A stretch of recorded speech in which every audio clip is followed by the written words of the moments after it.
വെളിമുക്ക് പണിക്കോട്ടുംപടി നെച്ചിക്കാട്ട് ശ്രീ ഭഗവതി ക്ഷേത്രത്തിൽ പൊങ്കാല സമർപ്പണം നടന്നു.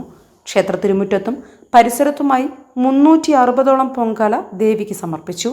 ഭണ്ഡാരടുപ്പിലേക്ക് ക്ഷേത്രം കാരണവർ അഗ്നി പകർന്നതോടുകൂടി പൊങ്കാലയ്ക്ക് തുടക്കമായി. പൊങ്കാലയ്ക്ക് ചന്ദ്രശേഖരൻ, കുട്ടിമോൻ, രവീന്ദ്രൻ, ക്ഷേത്രം പൂജാരി ഉണ്ണികൃഷ്ണൻ, അശോകൻ, രാകേശൻ നെച്ചിക്കാട്ട് എന്നിവർ നേതൃത്വം നൽകി. 18 ബുധനാഴ്ചയാണ് പ്രധാന ഉത്സവം. അന്ന് മഹാഗണപതി ഹോമത്തോടെ പരിപാടികൾ ആരംഭിക്കും. തുടർന്ന് ഭക്തി പ്രഭാഷണം, പ്രസാദോട്ട്, താലപ്പൊലി, പാണ്ടിമേളം, തായമ്പക, ഗുരുതി എന്നിവ നടക്കും.